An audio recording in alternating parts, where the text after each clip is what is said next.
Hey everyone, and welcome to today's Explainer.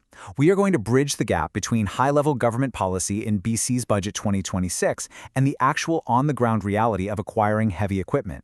Have you ever just looked at a massive, brand-new excavator and realized that a single piece of that iron can easily cost upwards of $500,000 up front? It's one thing for the province to announce these massive financial commitments to grow the economy, but how do you actually get that wildly expensive machinery in the dirt to do the work without completely bankrupting your operation?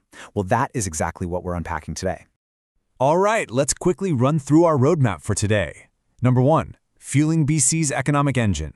Number 2, support for natural resources. 3, the heavy equipment challenge. 4, financing versus leasing. And 5, regional and industry solutions. Kicking things off with Section 1, Fueling BC's Economic Engine. We've got to start with the big picture macro context, specifically looking at how the provincial government is clearing the path for growth. Because before you invest in a brand new fleet of heavy machinery, you absolutely need to know the work pipeline is actually going to be there to support it. The budget introduces a staggering $400 million British Columbia Strategic Investments Special Account. This is explicitly designed to leverage sectors like clean energy, sustainable forestry, and responsible mining. And this matters immensely to the private sector. By allowing the province to directly participate in revenue growth through equity and loans, it essentially creates this state-backed safety net. And that confidence is exactly what encourages private contractors to take risks and bid on bigger, more ambitious projects. But here's the catch. Picture this. You're a growing contractor, and you just took delivery of 3 brand new wheel loaders. The machines are parked on the lot, the keys are literally in the ignition, but they sit completely idle because there is absolutely no one qualified to operate them, right? The skills gap is a massive bottleneck across the province. So to ensure there are actually enough hands to do the work that all this new money generates, there's a crucial $283 million commitment dedicated entirely to opening doors for skilled trades training.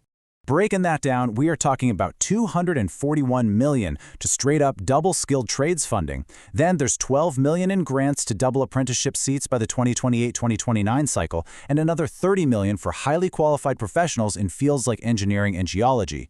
And the timeline here is absolutely critical.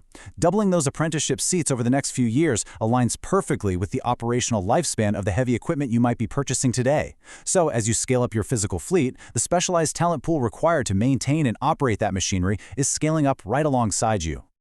Moving right along to Section 2, Support for Natural Resources. Forestry and mining remain the absolute lifeblood of the province's interior, but we know they face very real headwinds, things like cross-border tariffs, decreased fiber supply, and climbing labor costs. To stabilize operations, an immediate $15 million lifeline is being deployed in a highly targeted way. $5 million goes to Indigenous forestry scholarships, and another $5 million provides direct relief to contractors left unpaid due to sudden insolvencies. But perhaps most tactically, $5 million is allocated to help local logging contractors buy the highly specialized and very expensive attachments required for modern wildfire reduction and fiber recovery. It's direct capital going straight to work in the woods. The mining sector is also setting an incredibly optimistic stage for heavy industry right now. We're seeing roughly 35% more exploration permits issued in 2025 than the year prior, and that's paired with a 35% reduction in major mine application timelines since 2019. Now let's connect the dots on why that matters to your bottom line. Faster permit processing translates directly to your cash flow. When red tape is cut, you get faster deployment of your heavy equipment to the site, which ultimately means faster invoicing and getting paid way sooner.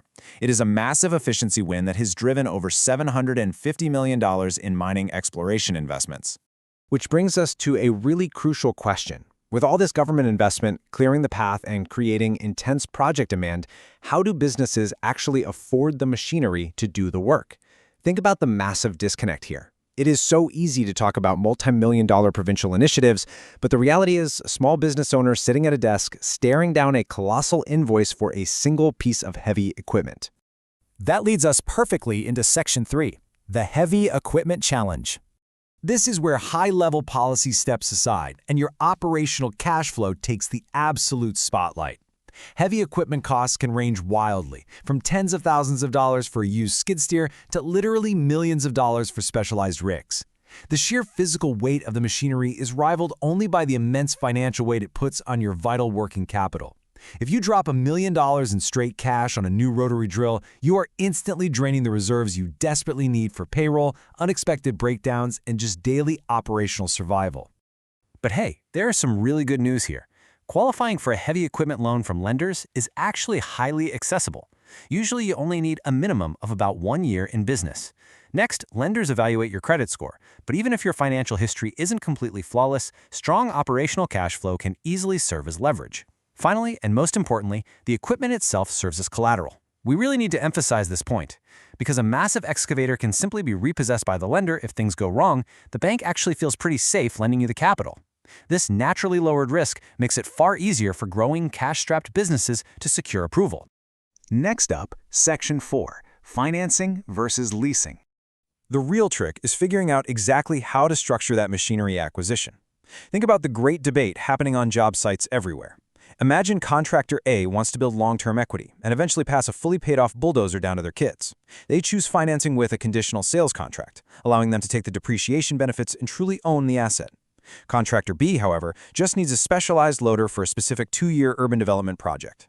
They don't want to worry about long-term maintenance or the machine becoming obsolete, and they want the tax benefits of off-balance sheet accounting. So they choose to lease, essentially just paying for what they use.